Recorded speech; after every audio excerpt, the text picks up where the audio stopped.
පැය 24 මොන වගේද කියන රීඩින් එක තමයි මේ අරන් අවිලා තියෙන. ඉතින් ඉදිරි පැය 24 තුලදී ඔයාට තීරණයක් යම් තේරීමක් එහෙම නැත්නම් යම් තත්ත්වයක් ගැන පැහැදිලි කිරීමට සිදුවෙන අවශ්‍ය අවස්ථාවක් උදා වෙන්න පුළුවන් කියන එක ඉදිරි පැය 24 තුලදී ඔයාට කියනවා.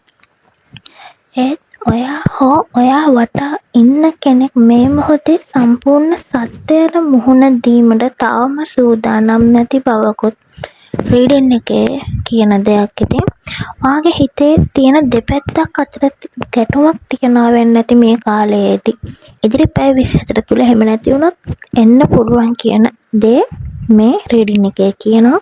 ඉතින් එක් පැත්තක් ඉදිරියට යන්න කියනකොට ඔයාගේ ජීවිතය හදවතේ වගේ මනසින් අනෙක් පැත්ත කියන්නේ ආරක්ෂාව සුව පහසුව තෝරගන්න ඉදිරියට යන්න එපා කියන දේ තමයි. ඉතින් මේ හේතුව නිසා මේ ඔයාට තියෙන ගැටුම නිසා ඔයා ගන්න ඉන්න තීරණයක් කල් දමමින් ඉන්න බවක් රීඩින් එකේ පෙන්වන දෙයක්.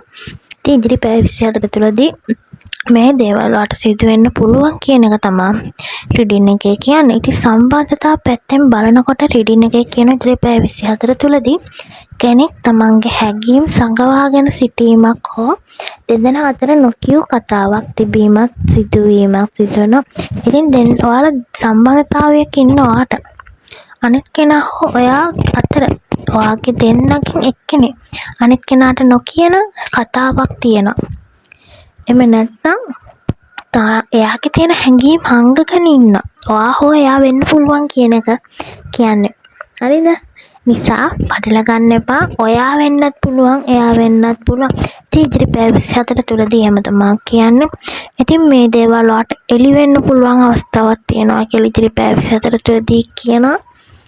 ඉතින් වෘත්තීය පැත්තේ මුදල් හෝ දෛනික ජීවිතයේ කටයුතු සම්බන්ධයෙන් ඉක්මන් තීරණ ගන්නවට වඩා ඔයාට ඒ පැත්තෙන් අවශ්‍ය තොරතුරු මුලින් එකතු කරගෙන සිතා බලන්න කාලයක් ගන්න.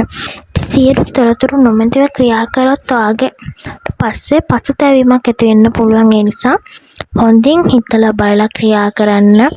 හොඳින් තොරතුරු සොයලා තීරණය කරන්න. ඉක්මන් තීරණ ගන්න එපා. ඉතින් ඔයා බලන්න නැති දෙයක් තියෙනවනම් ඔයා අහන්න නැති උත්සාහ කරන්න නැති දෙයක් තියෙනවනම් අභ්‍යන්තර හදක් තියෙනවා. ඔයා බලන්න නැති දෙයක් නොබලන දෙයක් අහන්න උත්සාහ කරන්න නැති දෙයකට අභ්‍යන්තර හදක් තියෙනවා. ඉතින් ඒකට අවධානය දෙන්න. පිළිතුර ඔයාලා තුලම තියෙනවා. වෙනත් අයගෙන් නෙවෙයි පිළිතුර ඔයාගෙන්ම හොයන්න. ඉතින් ඉදිරි පැය 24 තුලදී සංසුන්ව ඉන්න. ඉක්මන් නිගමන වලට යන්න එපා. ඔයාගේ අභ්‍යන්තර බුද්ධියට සවන් දෙන්න කියන එක විශේෂයෙන් මතක් කරනවා. තීරණයක් ගන්න කලින් හදවතත් බුද්ධියත් එකට ගෙන යන්න. ඒක ඔයාට වඩාත් හොඳ ප්‍රතිඵලයකට ලබා ගන්න තීරණය කරන්න ඔයාට මඟ පෙන්වීම සිදු කරනවා. එකක් නෙවෙයි ගැටුම් ඇති කරගන්න එපා හදවත මනස අතර. ඒත් එකම කියන දේ අහන්න, එකම කියන දේ අහලා වගේ ඉදිරි පැය 24කට සාර්ථක කරගන්න කියන එක තමයි රීඩින් එකේ කියන්නේ ඔයාට දැන්.